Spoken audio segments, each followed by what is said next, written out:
fácil de encontrarlo. La disfagia, como que los datos te orientan bastante. Si el paciente tiene problemas en la deglución, el problema es orofaringio. Si el paciente pasa el alimento, pero tiene problemas para que ese alimento pase, entonces el problema es esofágico. Si es un problema tanto para líquido como para sólido, entonces es un problema de tipo motor.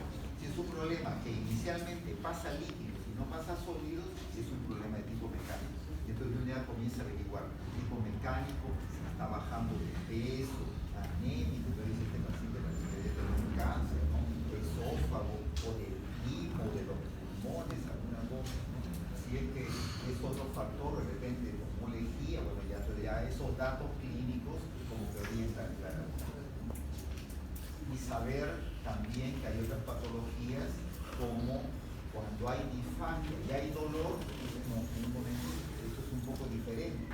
¿Qué cosa he estado tomando? He estado tomando pastillas para la enfermedad inflamatoria. De repente ha tomado una tetraciklina o una sustancia muy irritativa y eso es una orinofagia y la causa es diferente. O el paciente que siente que tiene algo que está atascado en la garganta, pero cuando toma líquido se mejora. Me dice, no, este no es una disfagia, esto de aquí es un globus, ¿no? Entonces, ¿qué causa puede ser? Y el paciente que tiene un dolor en el pecho, en el corazón, bueno, uno obviamente tiene que ver si es un hipertenso, si tiene un cuadro de angina por el esfuerzo, dice una enfermedad cardíaca, pero no. Una persona que dice, no, yo camino bien, no me canso, pero tengo esa sensación de que el pecho, uno dice, de repente es una variedad de dolor esofágico tipo anginoso. Entonces uno puede llegar a ver. Muy bien. Entonces, estos datos clínicos son importantes porque uno con el interrogatorio ya puede ordenar. Ya a partir de eso uno ya pide las radiografías, las endoscopías, inicia el tratamiento. Vamos ahora a revisar un poco sobre estreñimiento, patología no rectal y también algo que en los últimos 4 años estamos revisando, que es la incontinencia fecal en el adulto. Entonces, lo primero que tenemos que hacer es saber un poco acerca de lo que es el estreñimiento, la fisiopatología. Obviamente, después de digerir, absorber y asimilar los alimentos ingeridos, estos se eliminan, ¿no? Y este contenido eliminado constituye las heces, ¿no? Entonces las heces se tiene como una composición importante la presencia de líquido. Un aspecto importante para que un paciente pueda ser o no estreñido va a tener la relación con la cantidad de líquido que hay en las heces. El contenido de agua en las heces en promedio del 70%, variando entre 65 y 90%. Si por algún factor las heces tienen porcentajes menos del 70, del 65% de agua, entonces la consistencia va a aumentar y eso va a predisponer a que el paciente tenga una frecuencia defecatoria alterada. El resto del contenido fecal, ¿no?, está dado por detritos bacterianos, células descamadas, grasa, carbohidratos no absorbibles, proteínas, catabolitos de la bilis y otros. Y es importante, pongamos lo de carbohidratos no absorbibles, porque es un mecanismo importante para la prevención del estreñimiento. Uno de los factores que ayuda a que la persona no sea estreñida es que coma bastante fibra, que son carbohidratos no absorbibles. Entonces, la persona, si es que en el aspecto dietético se descuida en comer carbohidratos no absorbibles, eso puede ser un factor para que tenga un problema de estreñimiento. Entonces, ahí vemos el problema del estreñimiento. Podemos ver el tránsito del intestino.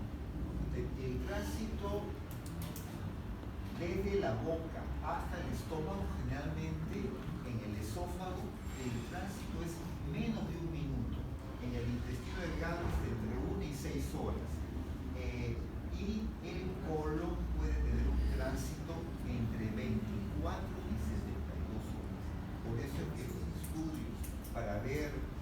vaciamiento, el tránsito colónico, generalmente dura 5 días. Entonces, un paciente se puede evaluar si es estreñido haciendo el tránsito, una medición del tránsito colónico en 5 días. El colon tiene movimientos y esos movimientos son los que hacen que exista un peristaltismo. Claro, el estreñimiento tiene aspectos en los cuales el tránsito intestinal puede tener un factor, pero generalmente el factor más importante desde el punto de vista del tránsito intestinal para que haya estreñimiento es que el colon tenga un peristaltismo alterado. Mientras que el intestino delgado tiene un movimiento que es secuencial, que está dado por el marcapaso gástrico. El marcapaso gástrico es el que hace que el movimiento del alimento, de los jugos intestinales, avance a través de todo lo que es el estómago, el intestino delgado y llega hasta el colon. Pero el colon tiene movimientos diferentes y estos movimientos son movimientos propulsivos segmentarios.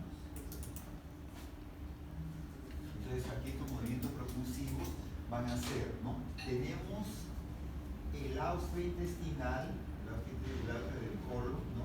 Y el alimento va a tener un movimiento intraustral. El alimento no, sino se puede decir ya el quimo, ¿no? Ya la sustancia ya digerida que ha llegado al colon, la parte más interna va hacia la parte más externa y la parte más externa a la parte más interna. Todo eso es para que se cumpla la función de digestión del contenido.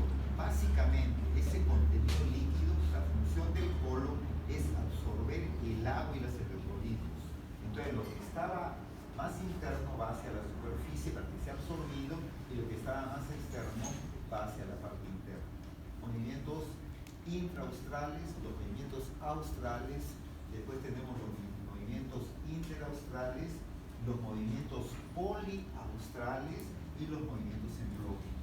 Estos movimientos ocurren durante las 24 horas del día, siendo los movimientos poliaustrales y en bloque más espaciados. Generalmente en 24 horas ocurren 2 o 3 movimientos poliaustrales. ¿Qué son movimientos poliaustrales? Que 2 o 3 austras tienen el movimiento peristáltico de tal manera que todo el contenido avanza hacia los segmentos siguientes.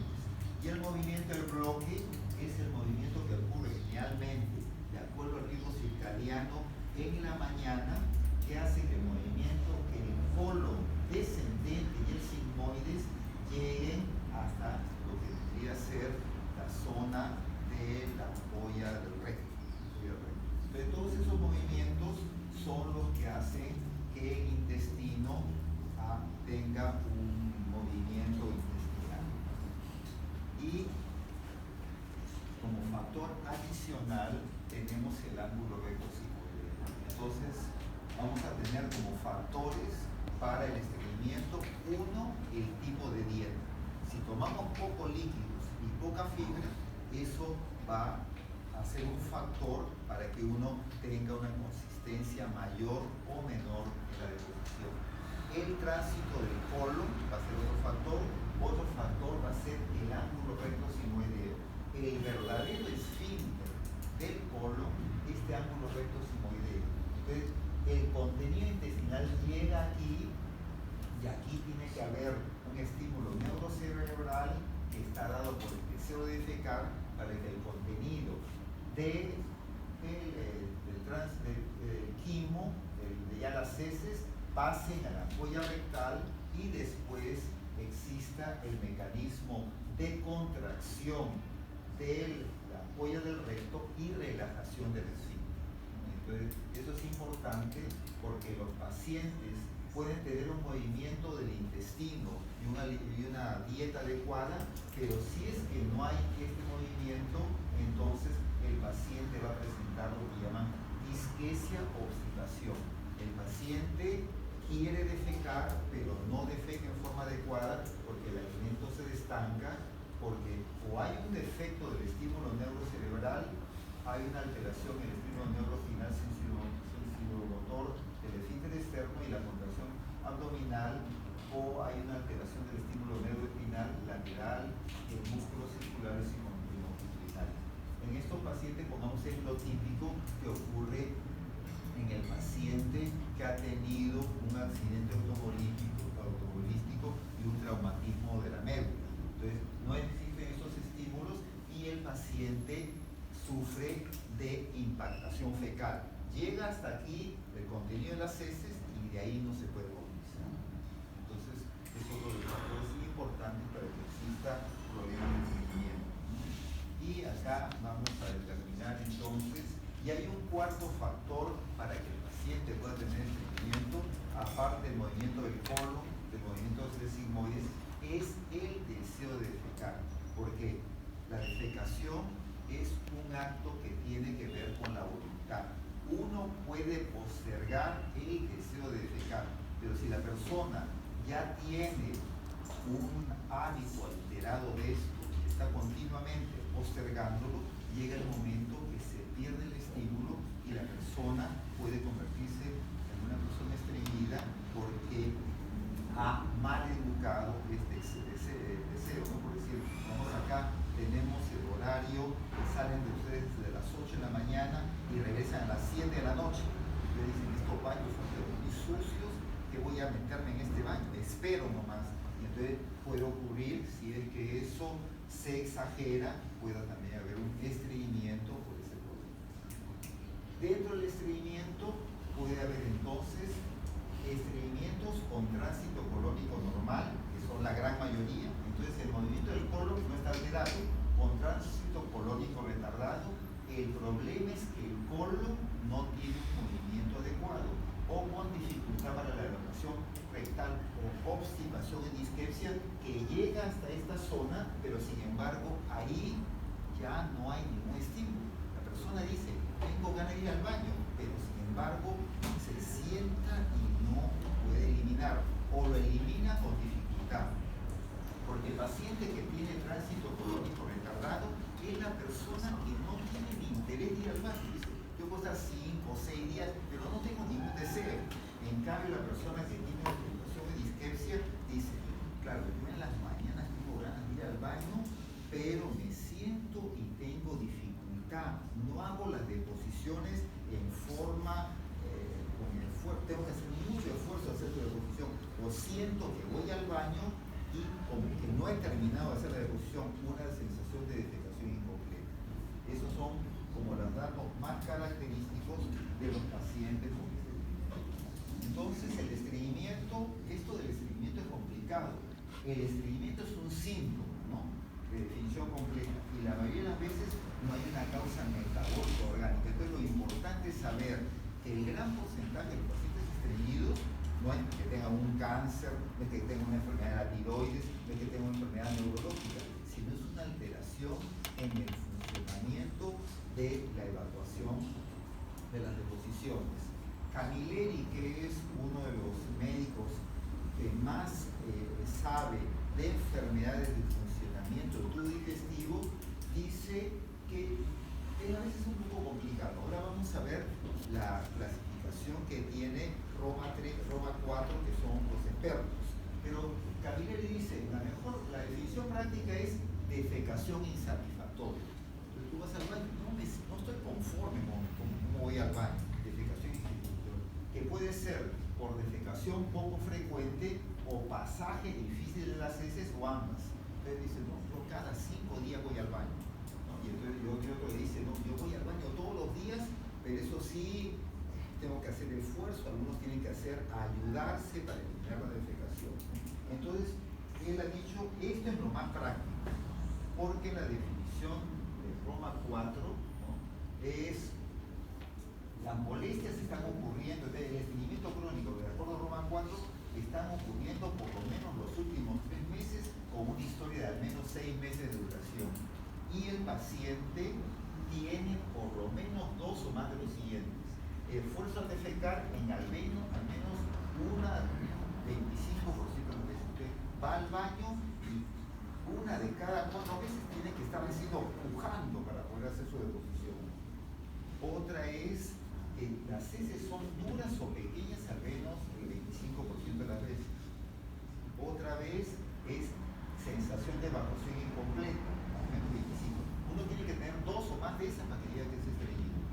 Entonces, esa es una clasificación que eso es más que todo para estudios, ¿no? Porque es un poco complicada. Por eso que Camilleri al final dijo todo esto, pero dijo, no, mejor si el paciente dice que no defeca en forma adecuada, a ese se le dice estreñido. 25, sensación de deposición que no pasa o está como bloqueada, al menos 25. Dice, tengo deposición, pero no puedo botarlo, 25%. El paciente tiene que ayudarse a veces con la mano para que las heces puedan salir, 25%. Y finalmente, aquellos que dicen que hacen menos de 3 deposiciones a la semana. Si tienen 2 o más de las siguientes, se les considera estreñido. Pero esta definición de Roma, que son para los estudios de investigación y para ver si un medicamento funciona, no, como que ellos vieron de que más o menos el 80% de las personas no cumple con eso. Entonces dijeron, no, no es una cosa, pero es lo que están viendo. Y claro, siempre hay que preguntarles, estamos en hora. Estamos acá, pero ¿me escuchan o no me escuchan? No me escuchan, siempre si me olvido, yo a veces, sí, pero entonces vénganse para acá adelante. No voy a tomar exámenes, no está callado. Sí, sino que pero no se escucha bien, o sí se escucha, se escucha, me olvido. Ya, gracias. Entonces, consumo, entonces siempre se pregunta si es que había consumo de laxantes, ¿no? Entonces, porque claro, la persona dice, yo voy al baño todos los días, eso sí, tengo que tomar mi aceite ricino diariamente. Entonces dice, no, entonces, no, ¿usted es estreñido? No, pero si no tomo aceite ricino, no puedo ir. Entonces, claro, entonces la persona tiene que preguntarle esto, pero que no esté tomando ningún tipo de laxante. Pero a veces dice, no, gracias a Dios yo voy al baño todos los días. Eso sí, si me falta mi aceite ricino, si no tomo mi lactulosa, si no tomo mi leche de magnesia, no puedo ir, ¿no? Entonces, uno te tiene que preguntar que no esté tomando ningún laxante, ¿no? Y que también no tenga síntomas de síndrome de intestino irritable, que es que aparte de la dificultad para hacer su deposición, esté con dolor.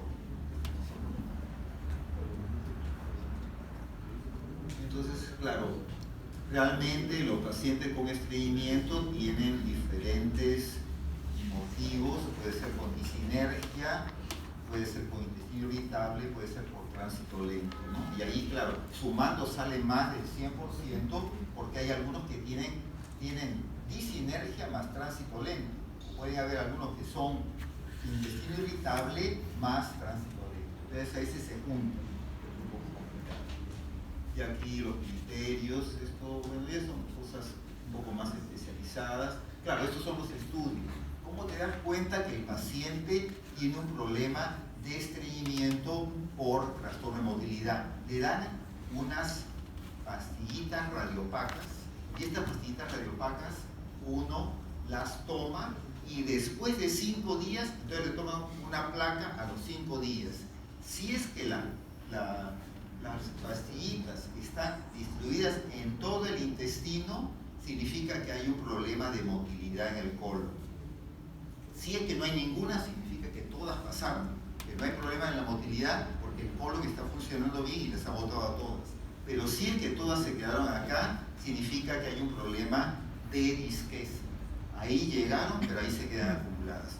Entonces este estudio sencillo puede ayudar a ver el tipo de estreñimiento. Eso es una cosa importante, porque la mayoría de los pacientes dice que son estreñidos, pero no saben el estreñimiento por qué cosa es. Y la mayoría de los estudios le hacen una colonoscopía, le hacen un estudio, una gran cantidad de estudios y no pueden identificar esto. Identificando la causa puede haber un mejor tratamiento del estreñimiento.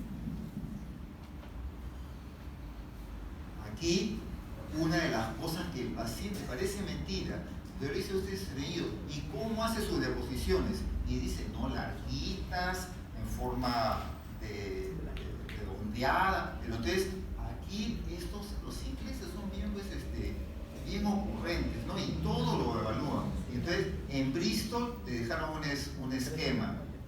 Y entonces, en el esquema, cuando el paciente hace con pelotitas, uno le dice como el cuy, como el conejo, ¿no? O parece que estuvieran pegadas, eso es lo típico del paciente que tiene un problema de estreñimiento, ¿no?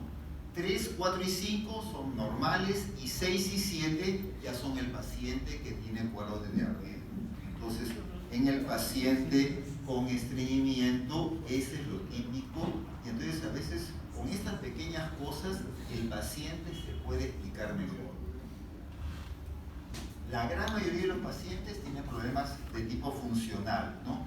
Pero existe también causas orgánicas.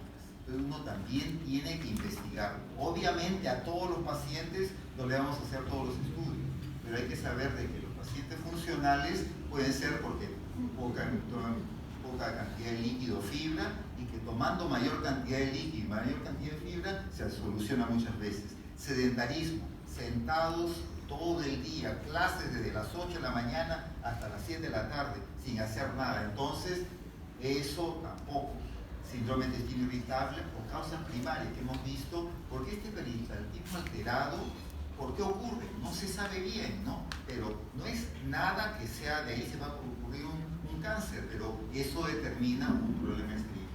Y indudablemente trastornos orgánicos que pueden ser anorrectales, de colon, neurológicos, endocrinos o los medicamentos. Siempre los medicamentos uno tiene que estar preguntando, ¿qué está tomando? ¿No? Y el paciente, claro, a veces dice una pastillita blanca, no saben bien, pero uno tiene que tratar de insistir qué cosa es lo que está tomando. Dentro de la patología no rectal, estenosis anal, rectocele, hemorroide, fisura anal, prolapso, absceso perianal. Basta que el paciente tenga un problema anorrectal para que eso esté determinando muchas veces estreñimiento. Porque si el paciente tiene hemorroides, tiene fisura, tiene temor a ir al baño, y ese temor va a hacer de que el paciente poco a poco se torne estreñido. Patología colónica, neoplasias, después de una operación, ¿no? del abdomen, puede producir una obstrucción, hernias, vólvulos, enfermedad diverticular, ¿no? Entonces, esos antecedentes de enfermedad colónica también son importantes. Dentro de la patología neurológica es importante patologías como traumas del sistema nervioso central, ¿no? Accidentes, como dijimos, enfermedad del sistema nervioso central, de repente un tumor, un cáncer, o enfermedades neurológicas periféricas como el megacólogo gangliónico o enfermedad de Hirschsprung. Así como hay la calasia en el esófago, que faltan plexos miantéricos, en la enfermedad de Hirschsprung, más en niños, hay una ausencia también de plexos miantéricos en la parte distal del intestino. Y entonces no funciona y se queda todo acumulado. Entonces ahí se produce un estreñimiento por esta gangliosis. Enfermedad de Chagas, ganglioneuromatosis, neuropatía autonómica, son otras causas. Y siempre preguntar, ¿no? ¿Es diabético, hipotiroideo, porfiria, feocromocitoma, uremia, amiloidosis, hipocalemia, hipercalcemia, embarazo? Y entonces todos esos aspectos endocrinológicos y metabólicos pueden ser lo que están determinando que el paciente sea estreñido. Entonces el interrogatorio y algunos estudios nos van a ayudar a determinar la causa del estreñimiento. La gran mayoría son primarios, son funcionales, pero un porcentaje pueden tener causas orgánicas.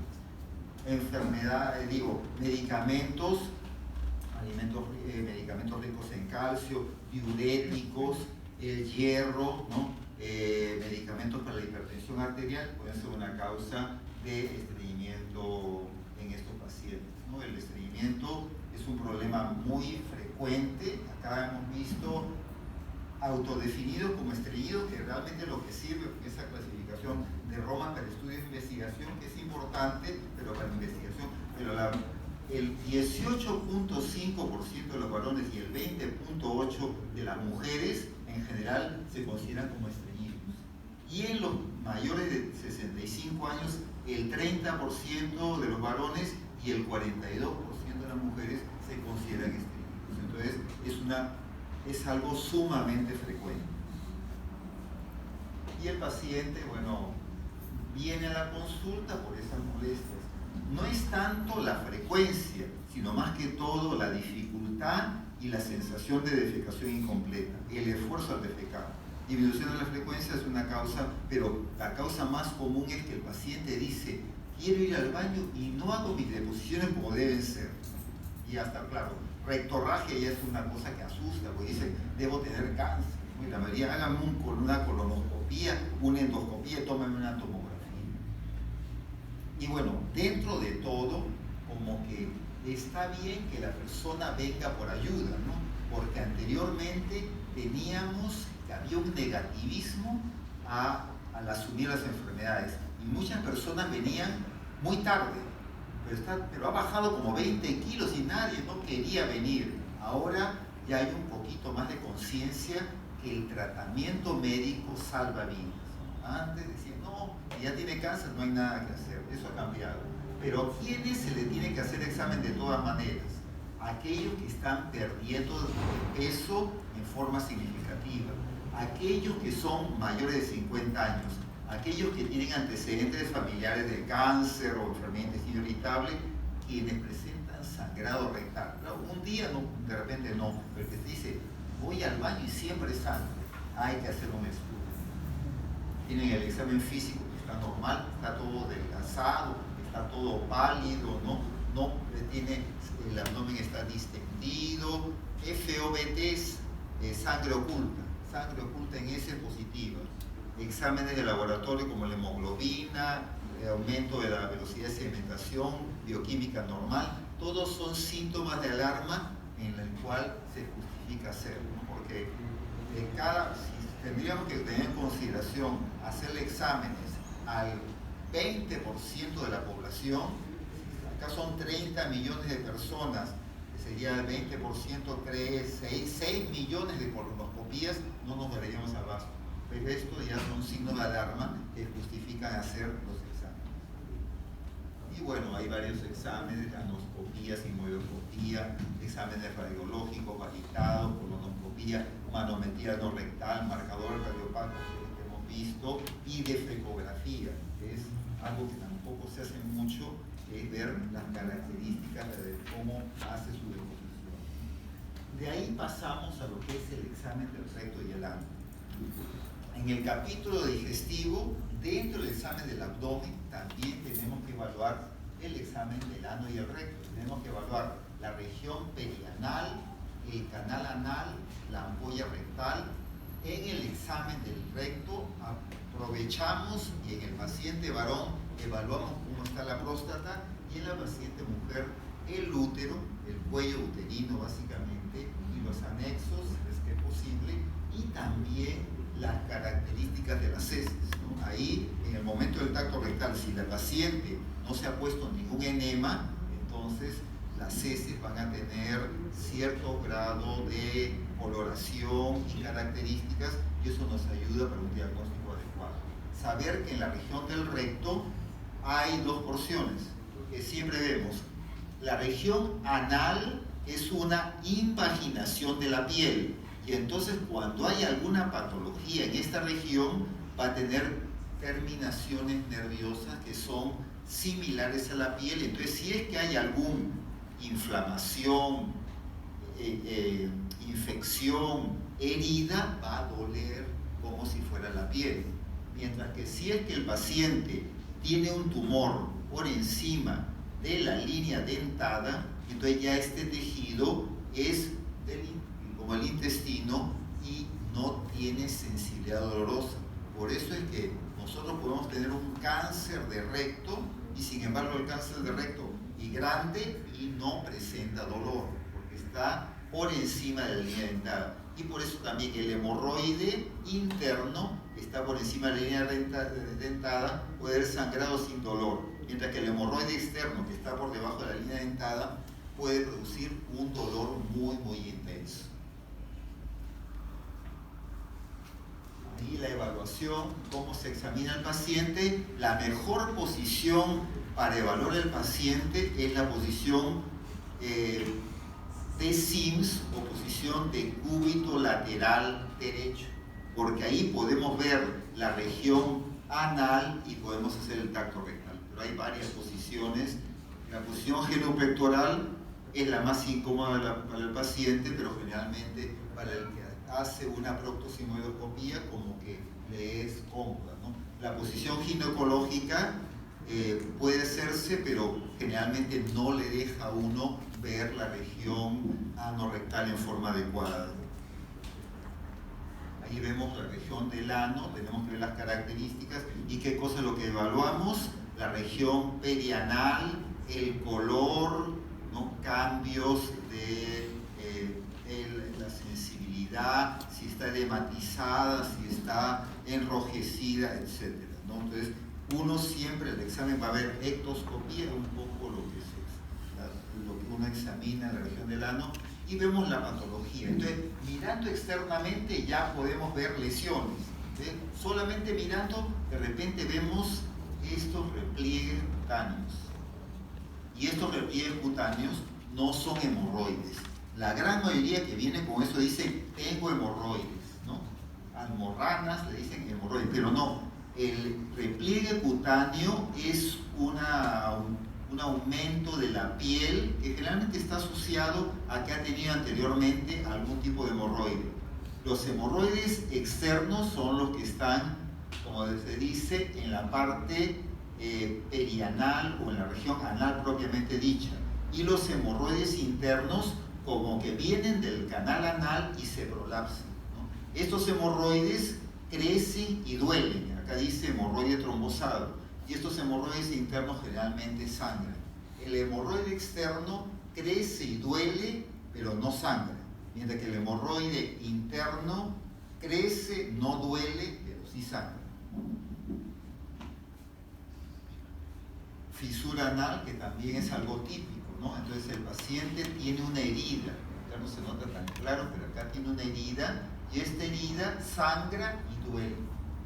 Y acá el paciente tenemos un repliegue cutáneo y abajo una fisura anal. Entonces, viendo nomás la parte externa, hacemos el diagnóstico, ¿no? Algunos pacientes dicen, tengo sangrado, hágame una colonoscopía, y vamos a empezar el examen y vemos que ahí es la causa del sangrado. La fístula anal es una zona en la cual se produce un absceso que generalmente es una inflamación de las glándulas que están en las criptas de Morgagni. Y es importante hacer el estudio para poder solucionar el problema de la fístula, que generalmente es quirúrgico y no es un tratamiento propiamente con antibióticos, ¿no? La mayoría van a la farmacia y piden tratamiento antibiótico y lo que logran es que la fístula se haga más interna y la curación sea más complicada. El cáncer de la región anal, que es una úlcera que generalmente no duele, pese a que está en la región de la piel, es una sangra pero no duele. Parece que hay una destrucción de las terminaciones nerviosas. Hay lesiones dermatológicas, anales, que ayudan a determinar una serie de enfermedades, ¿no? Psoriasis, pénfigo, elosis, prolapso del recto, ¿no? Que es muy frecuente en pacientes de niños y generalmente con parasitosis. Enfermedades venéreas, ¿no? La patología venérea es muy frecuente, obviamente las relaciones sexuales promiscuas pueden determinar esto. Disminuyó en la medida que la epidemia del VIH ha tenido mayor precaución en este tipo de relaciones, pero siempre hay lesiones venéreas en la región anorrectal. El tacto rectal, entonces, hemos hecho la ectoscopía y en la ectoscopía hemos visto bastante patología y después hacemos el tacto rectal. Entonces el tacto rectal evaluamos el tono del esfínter. El esfínter da tonicidad al recto. Entonces uno va a ver el tono del esfínter, la sensibilidad, si tiene una úlcera, tiene una herida en esta zona, va a tener sensibilidad. Ahí determinamos en este paciente las características de la próstata. Si encontramos que la próstata tiene una consistencia dura, pétrea, uno dice, no, este es un paciente que tiene un cáncer. También en la paciente mujer podemos evaluar el cuello uterino y podemos evaluar inclusive patología anexial.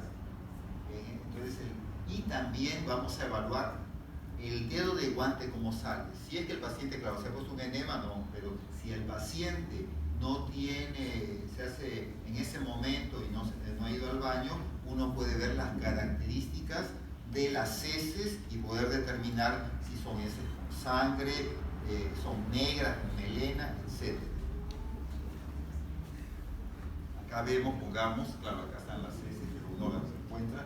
Y por ejemplo, acá tenemos un paciente con esteatorrea, ¿no? Heces grasosas, con acolia.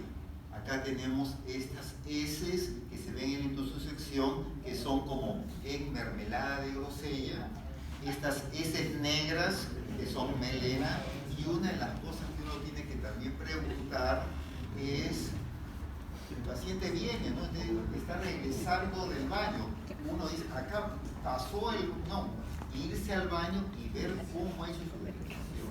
Entonces, el semiólogo así acucioso no se queda conforme de ver el paciente en la cama.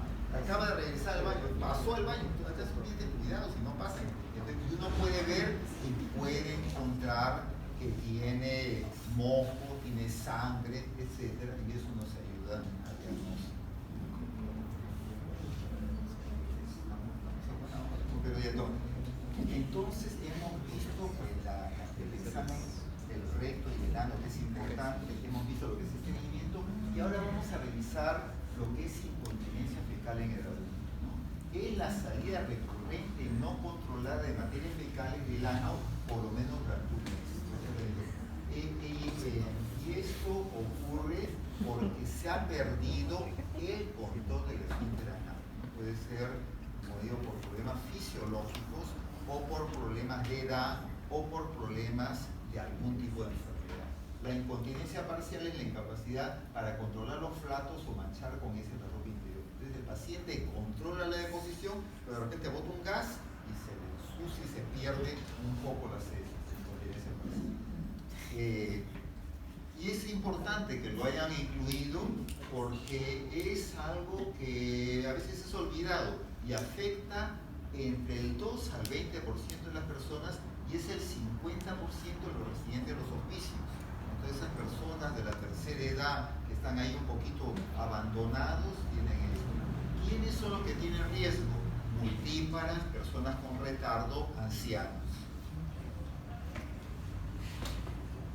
El mecanismo de la continencia está dado por el esfínter anal, el piso pélvico, el volumen y consistencia de las heces, la acomodación rectal y la función neurológica. Entonces, ¿qué es lo que hace que se mantenga el contenido de las heces? Uno, la función del esfínter anal, la característica de la musculatura del piso pélvico, el volumen y consistencia de las heces. Normalmente las heces no están en la ampolla rectal, normalmente están en la región recto-sigmoidea. El estímulo defecatorio es el que baja, pero si hay algún factor que haga que esté continuamente las heces pasando la ampolla rectal, eso va a favorecer la incontinencia. La pseudoincontinencia, ya si el paciente tiene un prolapso y algunos aspectos de higiene inadecuadas o enfermedades, ya eso va a ser un factor adicional. Y hay que diferenciar la urgencia defecatoria de la incontinencia. Entonces, hay personas que de repente como que ha habido un aumento del volumen de las heces y han estado aguantando demasiado y el esfuerzo de control de la defecación se vence y eso es una urgencia fecal y no realmente es una incontinencia. Hay una incontinencia por supuesto, pero son unos factores.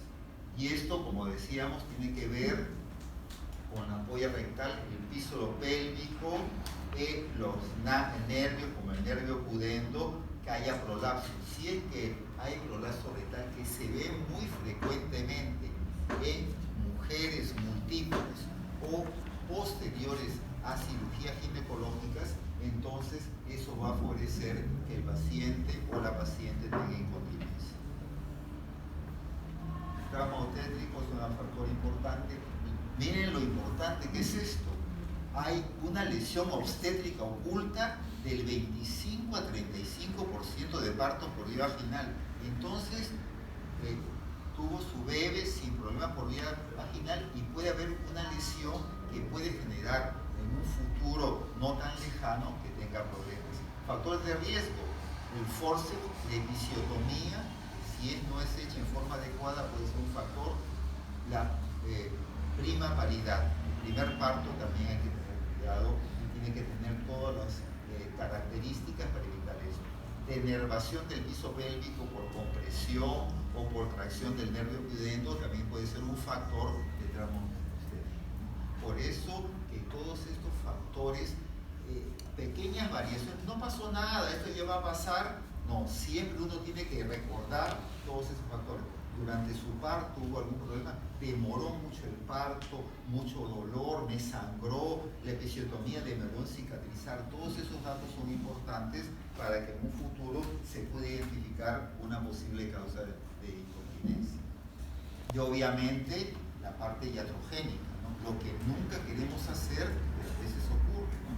Es decir, que se hace una esfincterotomía lateral interna que agarra el músculo, una fistulotomía. Esa fístula que hemos encontrado donde hay la fístula, se pone una sonda canalada y la sonda canalada corta hasta que llega al centro de la fístula.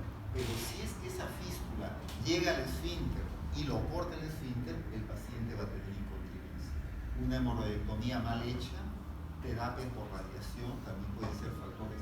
Un tratamiento en el cual no se ha medido bien y puede haber una lesión del piso pélvico, puede causar incontinencia.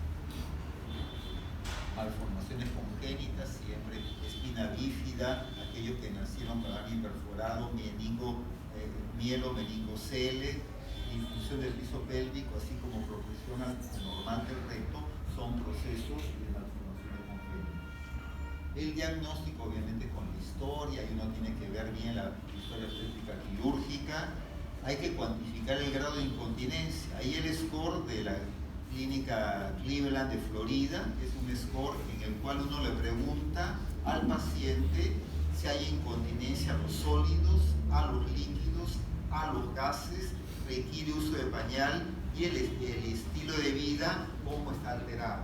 Si es que el paciente tiene más de 10 puntos, significa que es una incontinencia significativa y uno tiene que hacer unos estudios y una posible evaluación para su resultado. Puede ser que hay que sumar, ¿no? Y va desde que nunca tiene problemas hasta que siempre tiene problemas. Obviamente, aquel que tiene algunas veces, sumando, si es que tiene más de 10 puntos, entonces hay que investigar y hay que hacer más estudios para ver si es que eso, cómo se tiene que solucionar.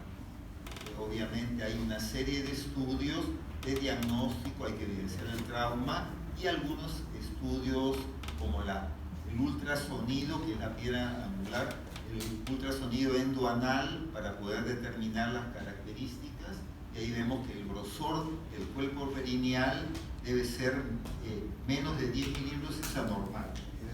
Aquí si es que vemos, entonces vemos si es que el cuerpo perineal es de menos de 10 milímetros, eso indicaría que ese músculo se ha reducido, ya sea por un factor quirúrgico, por un factor de alteración, y eso va a generar incontinencia.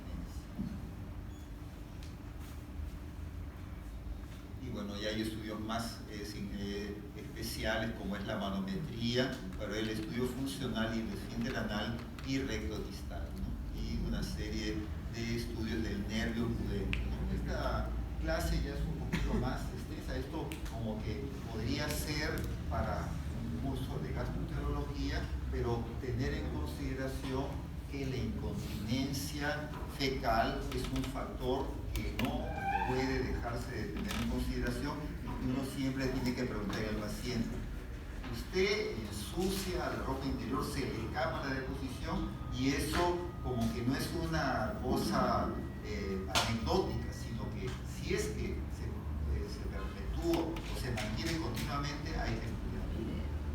Muy bien, creo que eso es todo.